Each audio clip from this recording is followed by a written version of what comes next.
Hello, hello, welcome, welcome. My name is Rachel Goldstein. I'm a senior advisor here at the Milken Institute. I am very happy to see all of you here today. We will be being entertained and schooled by these two wonderful people, Kelly Vargo and Stephen Sockler. Kelly will be leading us in some body movement exercises, and Stephen will be moving our mind in some exercises. So Kelly serves as a faculty in the Exercise and Nutrition Sciences Department at the Milken Institute School of Public Health at the George Washington University, and a subject matter expert for the American Council on Exercise. And Kelly, please join us. Thank you, Rachel. Hi, everyone. Thank you for choosing to be here. We think this is the best session, but I guess we're biased. But thank you again so much. Hopefully you guys had a great lunch, had some good talks already today, and then hopefully this one will kind of re-energize and revitalize you for the rest of your day. Lots more to learn and great discussions to be had. So thank you again, Rachel, for that great introduction. I'm Kelly. I'm here to put you through what I coined as the workplace workout, and kind of to give you a quick backstory on the workplace workout.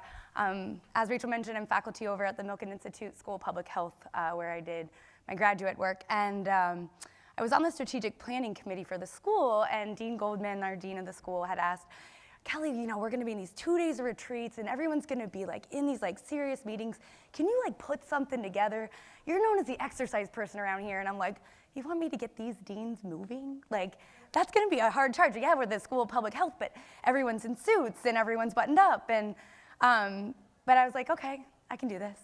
So, and we did it. And my goal was to find the most, I think, stern-looking person in that room and make sure I could A, get them to smile, and then B, enjoy working out. And that was achieved. So we're gonna do some of what we did with them today, and hopefully you can take some of these back to your office, to your colleagues, to your meetings, wherever, and just kind of, I think, start practicing what we preach. I think all of us here understand the value of physical activity and exercise, but kind of being our own champions and pioneers and kind of leading by example, we can hopefully shift what's currently going on. So before we get into moving, though, just kind of wanted to paint the landscape. I'm sure you guys know most of this information already, but just driving it in a little bit more, highlighting kind of how inactive we are as a nation, and how important it is for us to start moving, literally. And a lot of times we'll hear statistics that talk about meeting the physical activity guidelines or the recommended amount. And so I know we have all these guidelines from the RDAs and our recommended daily allowances to our physical activity. So I wanted to kind of just spend a minute and highlight those real quick, because I know for me, I don't remember everything all the time. So quickly, it's recommended that we get in 150 minutes of aerobic exercise, moderate intensity level a week, which comes down to being about 30 minutes, 5 days a week, or 75 minutes of vigorous physical activity. In addition, 2 days of strength training and some flexibility and stretching. But the reality of it is, we're not even close to doing that, right, as a nation. So we gotta start somewhere. So without trying to set too lofty of expectations, we're gonna go through some stuff today that even if it's just 5-10 minutes, we're getting something in, and something's better than nothing, especially when it comes to physical activity. And then next month, I just had to do a little plug.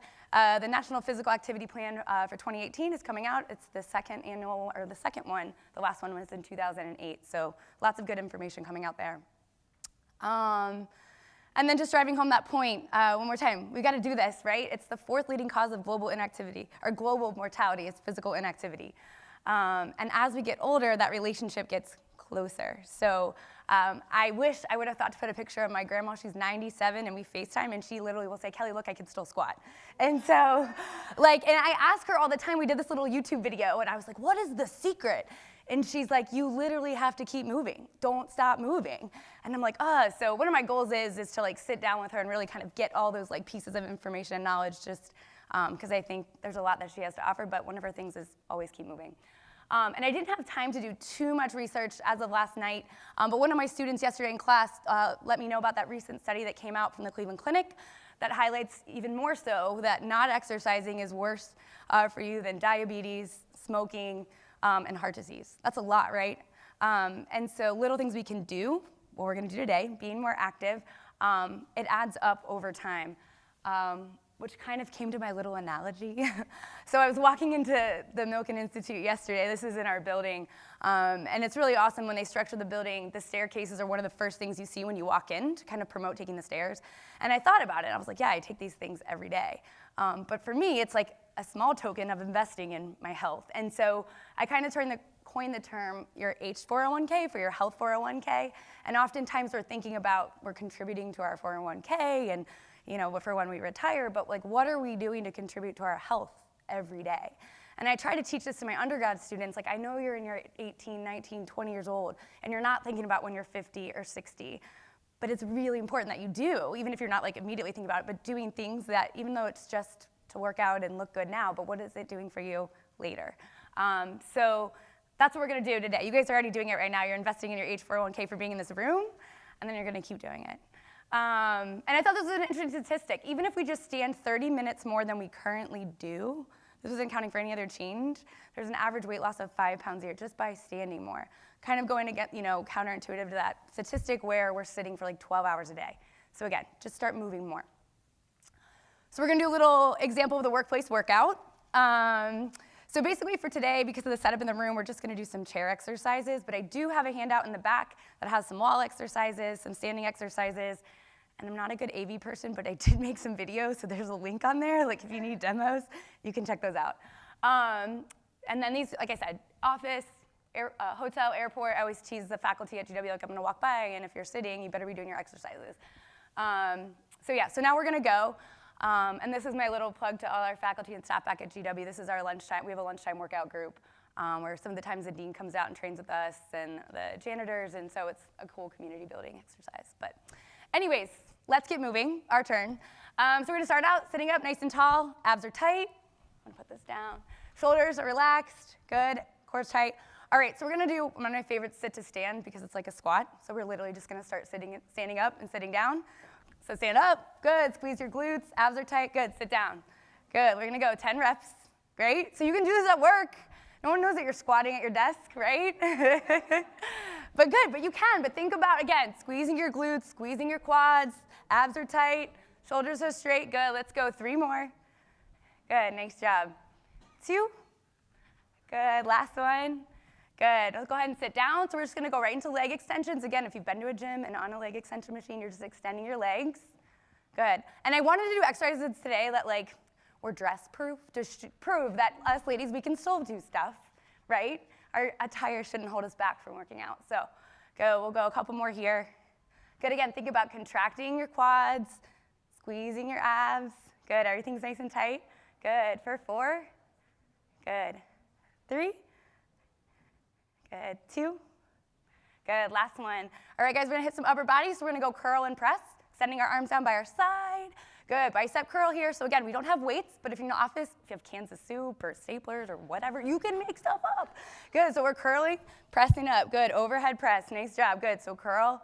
Good, they used to make fun of me when I had my cube over there. I literally would keep dumbbells, a resistance band, and tennis shoes in my desk. That was my office drawer. But you can keep stuff around just to a couple minutes here and there. It's gonna add up, that whole idea of compound interest. Good, let's go 2 more here. 2. Good, when we're gonna keep our hands up, we're just gonna raise the roof, so we're pressing the ceiling. Good, big press down, up. Again, if you have things in your office, you can always add resistance to these, or keeping even a resistance band around is another good option. And again, you can do this in between calls, or send a few emails, take a break, do something. I always say too, when every phone call you take it standing up. No more sitting.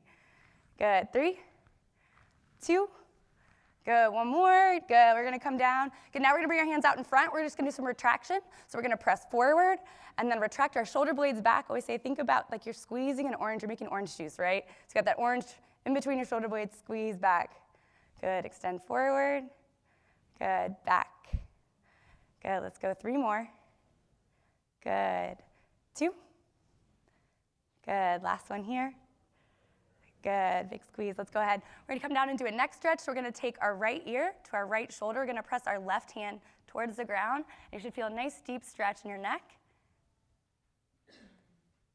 Good, 3, 2. Good, and we're gonna go ahead and switch sides, guys. 4, 3, Good. And last one, this one might be a little challenging just because the chairs are kind of tight. We're going to come to the edge of our seat.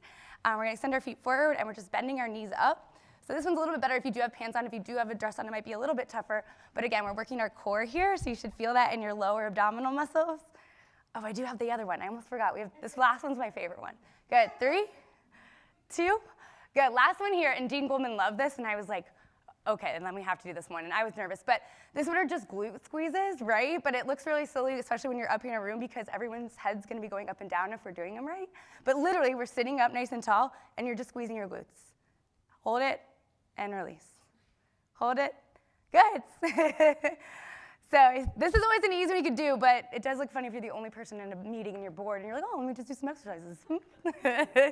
Good. 4, 3, 2. Good, and release. Awesome job, guys. Good. So there again, quick exercises, handouts in the back. Again, just stuff that you can do all the time, but everything does count. So just a few more pointers.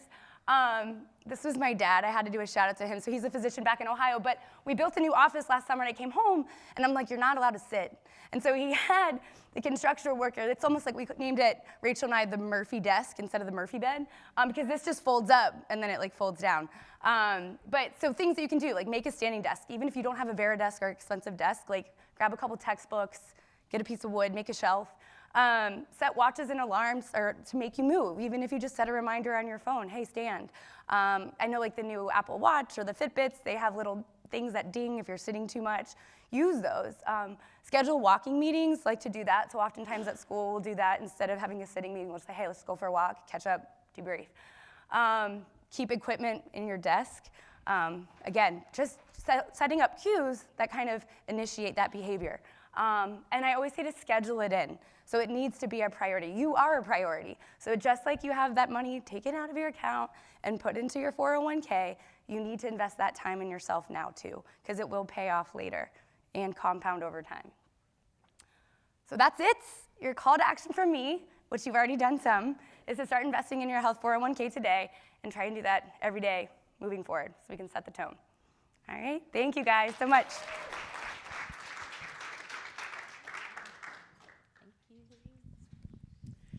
Thank you, Kelly. And now I would like to introduce Stephen Sackler. Stephen is the founder and CEO of Journey Meditation. Journey is on a mission to help all people live happier, healthier, and less stressed lives. Journey is building the largest meditation community, both online and off, and currently operates in 13 cities around the world. Welcome, Stephen. Thanks, Rachel. Hey, guys. How are you? I hope my microphone, it sounds like it's on now. I hope it was off before when I was breathing heavily, doing those limited exercises, but that's a different conversation. How's everybody doing? Good, good. It's great to see you guys. Thank you for coming to this session, to investing in your own personal, mental, physical well-being. So quick show of hands, how many of you have meditated before? Beautiful. And how many of you have a consistent daily or semi-daily practice? Amazing.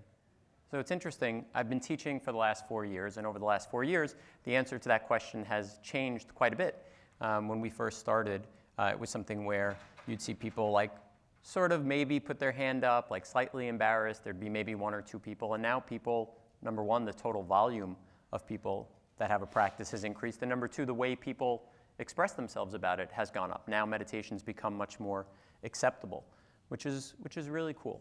So, as Rachel said, my name is Stephen. I run a company called Journey Meditation, and we teach meditation in a really simple, approachable, secular, science-based way to organizations. We work with everyone from Fortune 500s to charter schools, hospitals, public schools, and we do that in local communities with teachers who are from those communities. The idea being, what better way to relate to people than someone who's like them. So we're going to do a couple different things today. The first is we'll do a mindful listening exercise, then we'll meditate together, and then we'll open this up for questions. Sound good? Beautiful, beautiful. Okay, so the first thing we're going to do is I'll tell you a little bit about the science. So studies have shown over the last, I'd say 10 years, but really over the last 5, 6, the impact that meditation can have on the brain and body. So a study out of Harvard showed that Meditation can physically change our brain. The prefrontal cortex, the part of the brain that controls decision-making and emotional stability, grows. The amygdala, the part of the brain that controls fear and the fight or flight response, physically shrinks. So we're reshaping our brain as we're doing this practice. And that surprises some, to others that it makes a lot of sense. And I really like exercise analogies because we as a society understand exercise. And so to go like this or to do some of those exercises, we understand that that reshapes our body. And meditation is training the mind. And it can be so many more things. But in some ways, that's what we're doing. We are reshaping the mind and learning to work with the mind in a different way. And we'll get into a little bit more of that. We recently had a clinical study that we started 3 years ago and was published about 3 weeks ago called The Effects of Journey Meditation on Cortisol, Stress Levels, and Executive Functioning. And that showed that 12 minutes of practice over 8 weeks can lead to significant reductions in anxiety, increase in attention, and improvement in mood. So if you think about that, 12 minutes a day, I'm sure everyone out here is busy. It's hard to really see because of the lights, but I can tell that people out here are busy. But 12 minutes we all have, whether it's when we first wake up in the morning, at lunch, on the commute home, before we go to bed. And to think 12 minutes a day to feel better, to be more relaxed, to be able to focus more, to perform better, whether that's at work, whether that's for our families, whether that's for ourselves. To me, it's a really worthwhile investment. And it's changed my life. I found meditation through Buddhism, I guess it was about 8 years ago. Now I happen to be living in Sydney, Australia, picked up a book, and it really spoke to me. And I started practicing meditation, and it changed my life. And at first it started with just being able to respond as opposed to react. Just respond more skillfully, whether that was with colleagues, whether that was in romantic relationships, whether that was with my family, just being more thoughtful and having that little bit of space. And then over time, the practice started to have deeper effects on me. The most common one is be less stressed. And that's cool. That's a good start.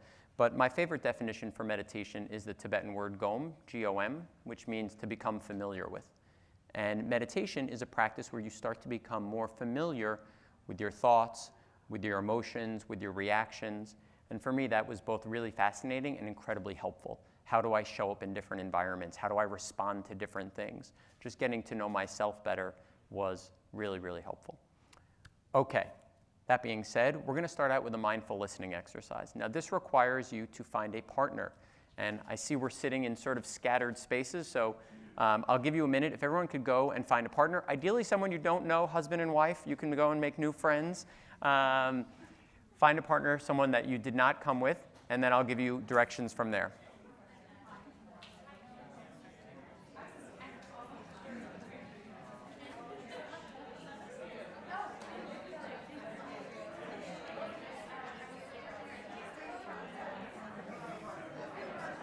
Does everyone have a partner?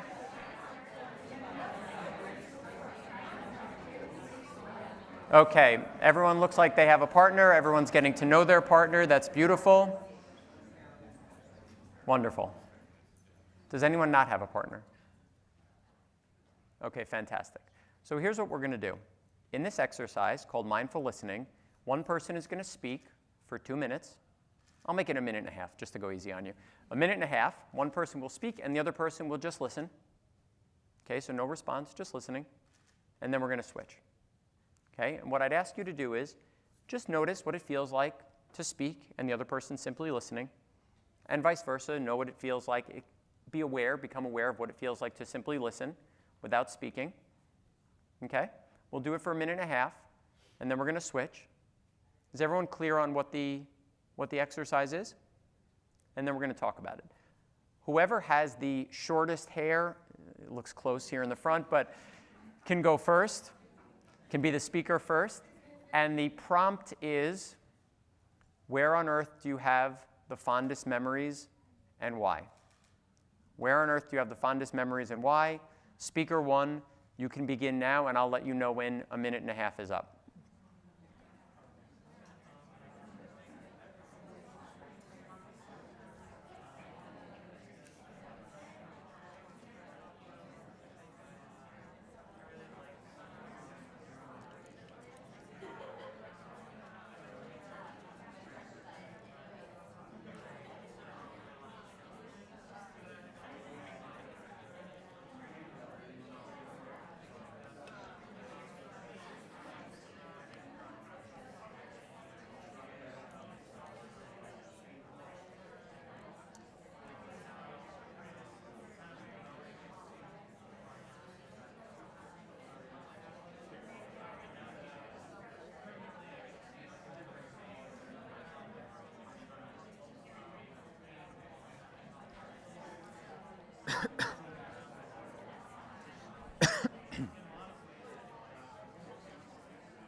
Okay, if you can wrap up what you're saying now.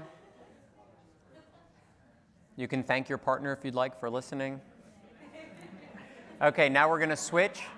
Whoever was the speaker is now the listener. 90 seconds, same prompt, and you can begin now.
Okay, you can finish what you're saying now.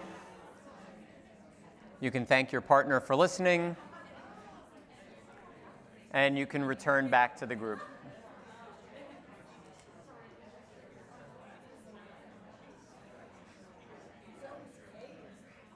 Okay, everyone ready? Thank you, guys.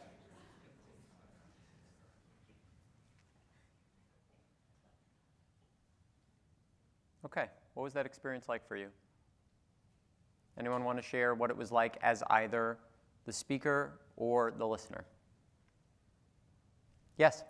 I'm a talker, and so it was really fun to sit and listen and know that I didn't have to say anything. And the more that I realized I didn't have to comment or speak back, that my partner just shared more, and I really felt, we talked about rain and being at work, and I felt like I was there with him, and it was really a neat connection. It was really cool for me. Beautiful. Thank you. I felt like I was connected and, going through this person's story and had more visuals, kind of. And it also felt really relaxing, just since I only had one job to do. Beautiful. I thought it was really interesting that that was a happy topic. So if I caught myself smiling and just joyful because it is a happy topic. I would be curious if you were sharing the thing that made you the saddest, would you have the same level of empathy? But I found it really just joyful to celebrate someone else's joyful experiences. So it felt really good. Thank you. Alex is a joyful person to talk to, so no matter what the topic. Okay, what about as the speaker? What was that like? Yes? I'd say it was joyful as well. It was as fun to tell the story as it was to listen to the story. And how did it feel to just have someone listening to you? It feels great to have someone listen about a happy experience. Yeah, of course it does. Yeah, absolutely. Yes? I think uninterrupted, you have the ability to go into more creative depth around your story itself. So I think as a speaker, sorry, thanks. I'd like to speak too. So as a speaker, it's just interesting to see what you can articulate better because you have more time that's uninterrupted from another thought that can go into a different place. So that was interesting. Beautiful.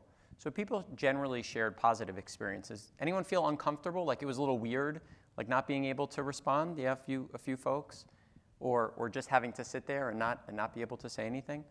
Here's the beautiful thing about this exercise. It doesn't matter what your experience was, whether it was great, whether it was challenging. No, sometimes when we do it for 2 minutes, and people usually stop about a minute and a half in, and then there's silence, and then that's a real interesting thing. The point of the exercise is not to feel good, bad, or otherwise. It's to become aware of what you're feeling. So if it felt really good to be listened to have someone listen to, if it felt like a good experience to only have one job, or whatever your experience was, that's perfect. That's perfect. It's a practice in just being aware, which is a great way to think about meditation. People often, the media shows meditation like a beautiful, usually white woman sitting there like this, like really blissed out. And that can happen, but that might not happen. Something might come up that might be challenging, and that's okay too, right? The idea is not to meditate to become a great meditator when you're sitting. It's what happens in the real world. How do you react? How do you respond as you move through life? And that's what this practice is really all about. So we're going to get into the practice now. Okay, a few things to know. So people often say, I can't meditate because I can't clear my mind, I can't get rid of all thoughts, I can't stop my thoughts.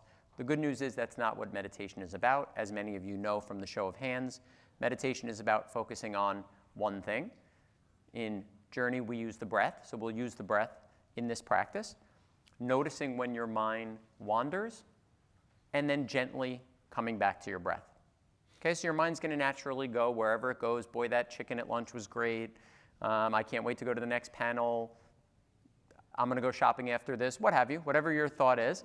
And you might get wrapped up in that thought, and then at some point you notice, oh, I'm supposed to be meditating, and you gently come back to your breath. And I use the word gently because this is a practice. Our brain did not evolve to stay focused on one thing, which is the reason why it's important that we do this. Our brain moves around, right? And when we're doing this, you'll see, as soon as you focus on your breath, your mind's going to go, notice, and come back. Does that make sense? Beautiful. And people often ask, how do I know if I'm doing it correctly? So long as when you notice, you gently return to your breath, you're doing it correctly. If you notice and you find that you're thinking about your plans over the weekend and you say, oh, I'm supposed to be meditating, but I'm already at Saturday afternoon and I may as well just plan the rest of the weekend, then you're simply sitting with your eyes closed, which is fine. There's nothing wrong with that either. But as long as you notice and you come back, it doesn't matter how often your mind is off in thought or for how long. Just notice and gently come back. All good? And the last thing I'll say is every day is different. So running is an analogy I like to use because people usually get it. If you were to run from here to, is there a Washington monument that's not too far from here? Anyone? Maybe the Washington Monument? I don't know. From here somewhere. What's that? Far. I don't know. Run from here to the White House. Maybe that gets political. Run from here somewhere. Some days might feel really good, right? You might be energized. You might feel great. And at the end, you feel really, enthusiastic and happy. You might run that same distance, and every block would feel like a mile. You'd be out of breath. It would be challenging. And at the end, you might feel tired or defeated, deflated. Meditation's the same thing. Sometimes you could feel great, sometimes not. But don't worry about your subjective experience. So long as you're there and you're aware, you're doing the exercise, you're doing the work. In other words, just relax. Go through the experience, and whatever it is, and I'll be guiding you through it. Any questions before we get started? Okay. So you're going to sit up straight, nice long spine, feet firmly on the floor. We're going to meditate for about an hour. I'm just kidding. We're going to meditate. I see exactly how long we're going to meditate for. No, we're going to meditate for 10 minutes together. So you can put your hands, palms down on your legs. Nice long spine. And when you're ready, you can gently close your eyes. We're going to start this meditation by setting an intention. One word representing something you want to bring more of into your life. Could be love, balance, compassion, energy. Think of a word that resonates with you now.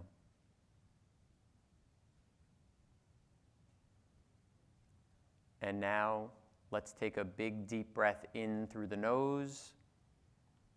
Silently repeat your intention and breathe out. Again, in, intention, and out. And one more time. In, in tension and out. Now we're going to bring our awareness into our bodies. Feel your feet as they rest on the floor. Feel your hands as they rest on your legs. And feel your back as it rests on the chair. Now we're going to scan through the body, starting at the top, simply noticing each part without the need to change or manipulate. So bring your awareness to your forehead. Bring your awareness to your eyes, all those little muscles around the eyes. To your nose, jaw. Bring your awareness to your neck, shoulders, to your upper back, to your lower back. Bring your awareness to your chest, your upper arms, your lower arms, your hands. Bring your awareness to your stomach, hips, upper legs,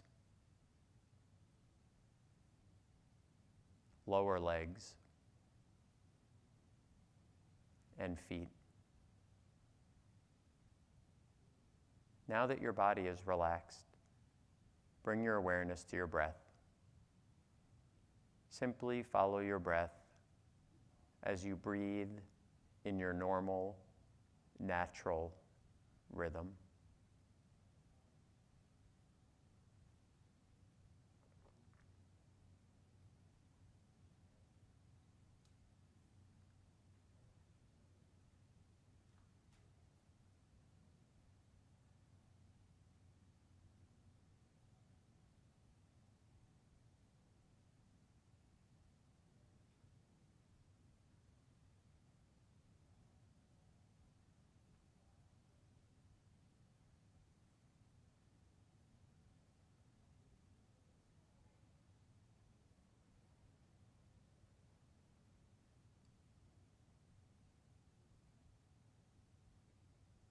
Continue following your breath, gently in and gently out.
Allow each breath to bring you right here to this present moment.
continue bringing your awareness to each inhale and each exhale,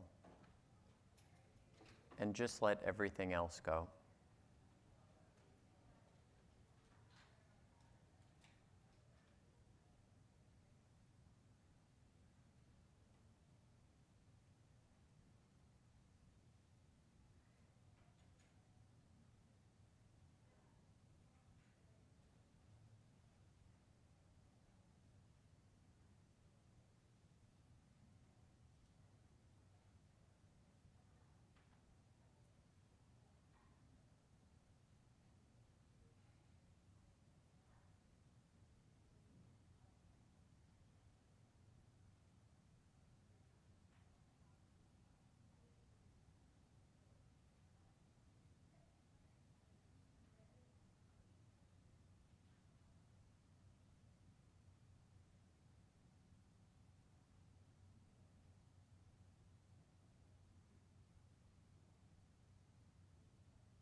Allow your body to relax fully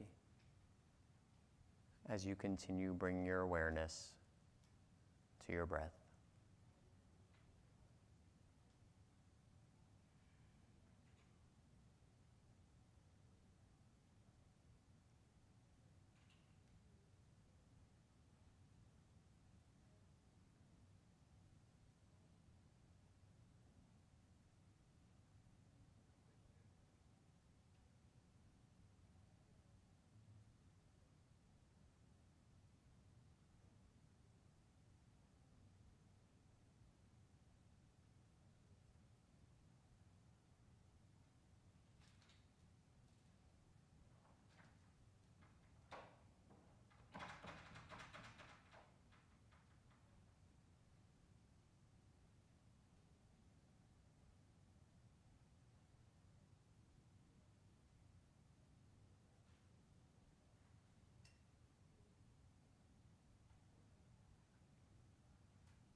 As we start to bring this practice to a close, return to your intention, the one word you said at the beginning, representing something you want to bring more of into your life.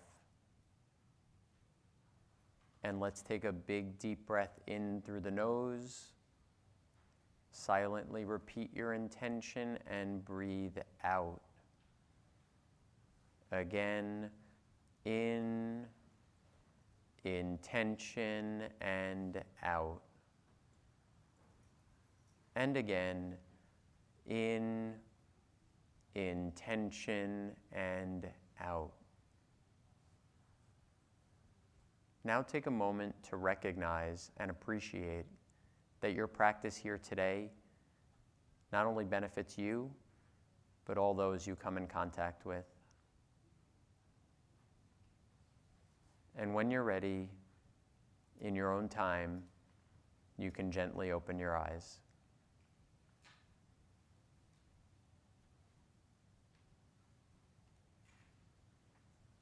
So take notice of how you feel. Don't judge good, bad. Just notice how your mind feels. Notice how your body feels. Feel free to stretch if you'd like. Wiggle your toes. Could even do some of Kelly's exercises if you want. Feel free. Thank you, guys. It's always a pleasure to lead people through this practice. So now I'm going to welcome my friend Kelly back onto the stage and open this up for questions, comments, thoughts, etc.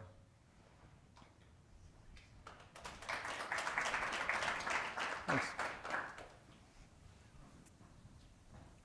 Hello again. That was awesome. Okay, what questions thank you. What questions, thoughts, comments do you have? Yes? How far away are we from building in meditation to state curriculums? That's a question that, unfortunately, I don't have the answer to. Not sure if you know.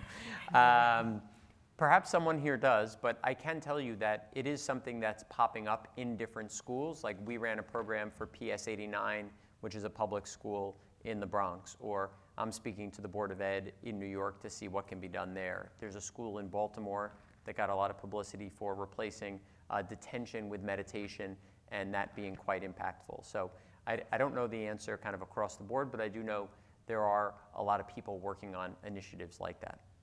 Thank you for sharing.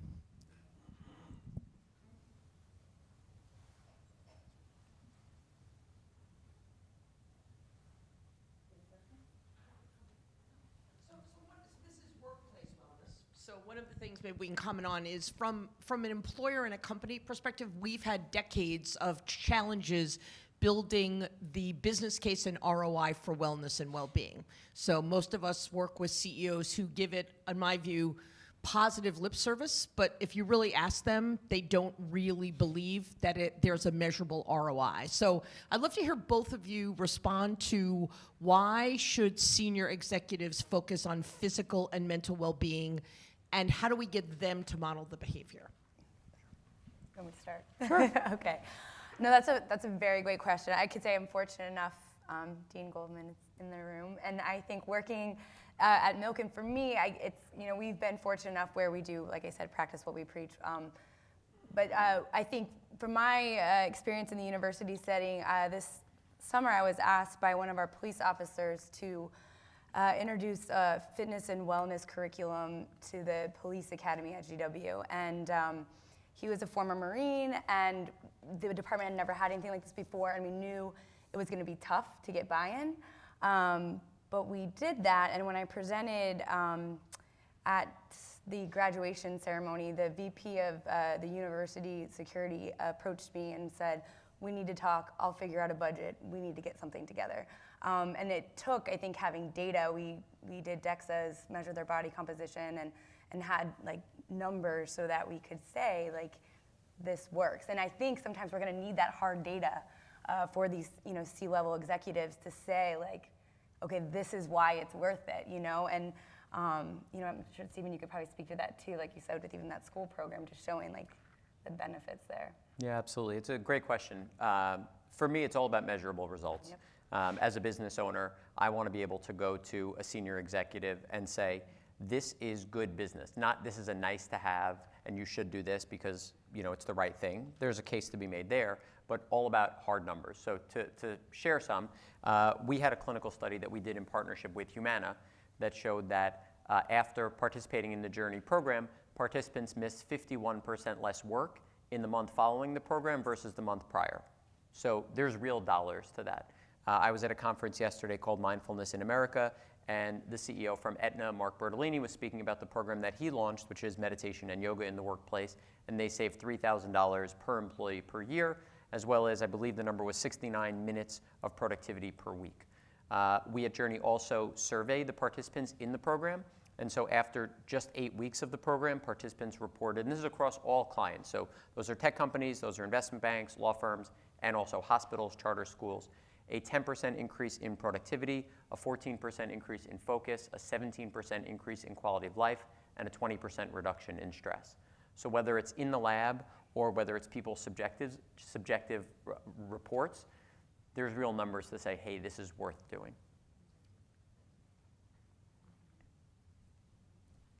So we had some examples of the body habit in the workplace, standing up, having standing desks. What are some examples that we can use in the workplace as a business owner to bring meditation or mindfulness to the workplace? Sure. Yeah, I think there's a few easy ways and then a few that are a little bit harder but worthwhile. One is letting people know it's okay. And this goes to your question. Like, it's one thing to get the funding for it and to do it, and as a business owner you can do that. The other is to build a culture where people feel safe enough to be able to say, I need to take 5 minutes for myself.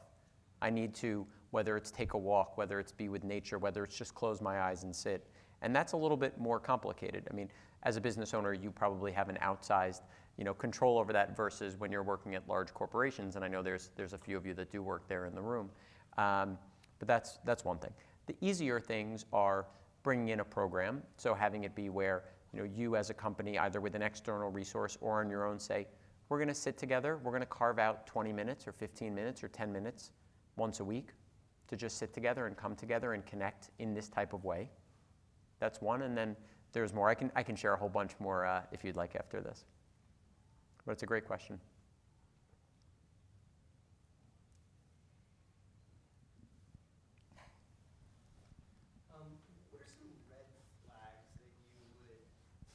What are some red flags that you would share with us around workplace wellness implementation or programming that you've seen people trip up on?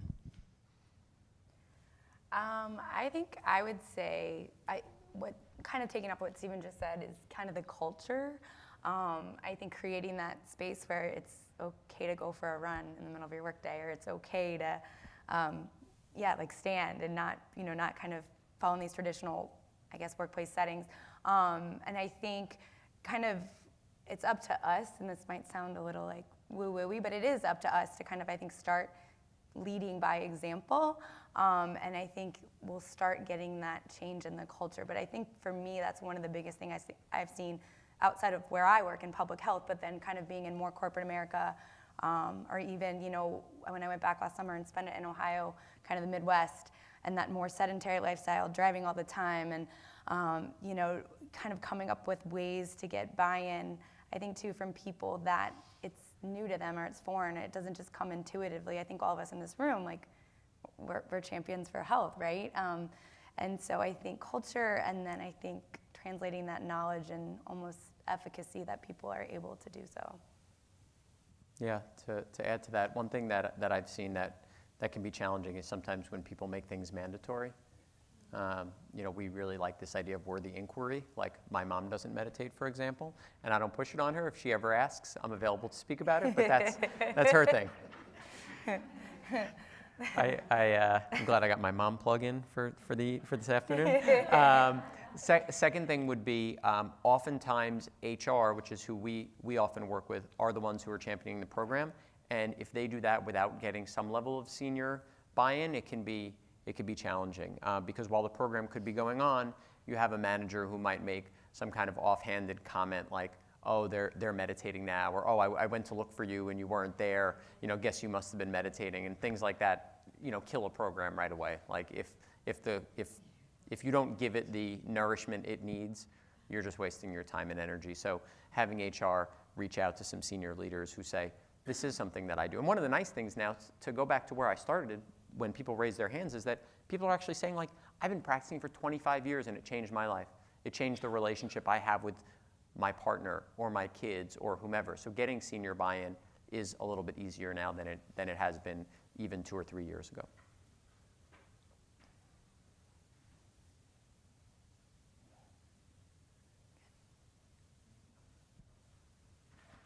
Hi, I'm asking for myself, the reformed non-exerciser, non-meditator, relapser.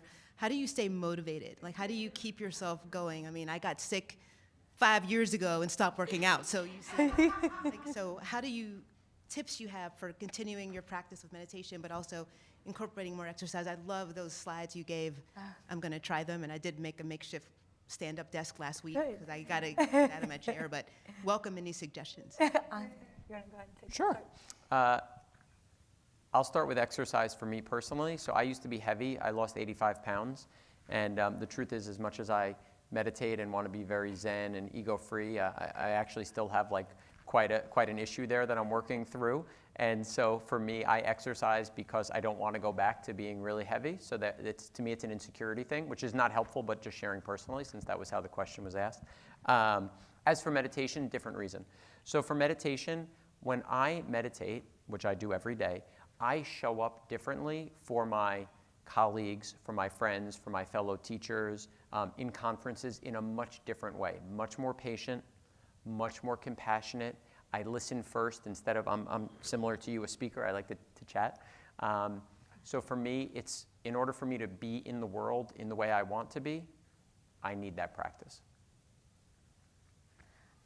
I would say motivation, whether it's internal, well, I talk about this a lot with my students too, is kind of assessing where we're at intrinsically and extrinsically, right? So, and I think sometimes extrinsic motivating factors work, whether it's a race or that 20-year class reunion or whatever it is to, but I think at the end of the day, it is kind of figuring out what it is for you that like lights you up. Like when we did that practice and talking about that joyful thing, right? Like that was awesome and it felt good. And I think exercise should feel good too. I think our moms, my mom like will not work out with me. She has this notion like, oh, Kelly's gonna kill me. Like, no, like it's not supposed to be that way. Like it's supposed to make you feel good.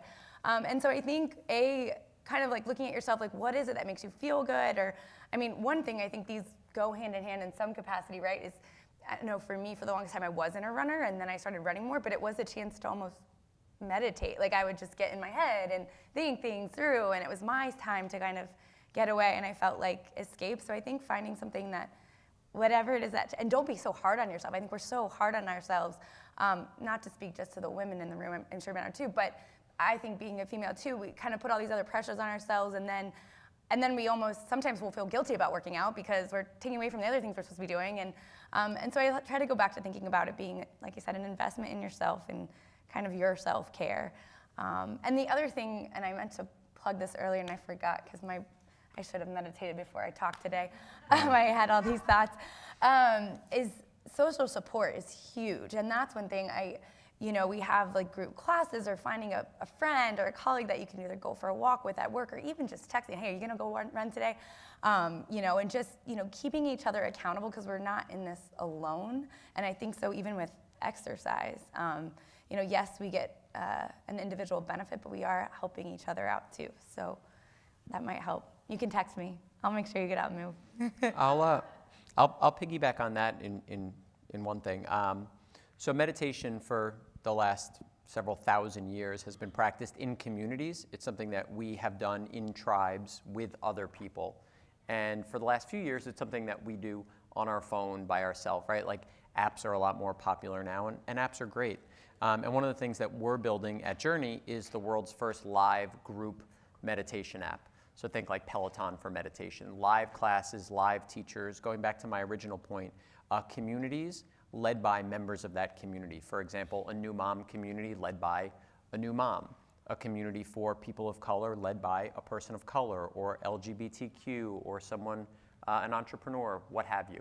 But the idea being that support, that accountability, that connection. When people ask me how I lost 85 pounds, they're always asking what I ate. And it had very little to do with the food. It actually had to do with the community, the fact that week after week I had that support, because as you can imagine, you can't lose 85 pounds in an afternoon, right? It took a year plus of steady commitment. It's the same with meditation. You can do it for a few weeks and start to see really subtle but significant changes, and having that community support you can be really valuable. And so I see this is down to 5, 4, 3. Thank you guys very much. Thank you.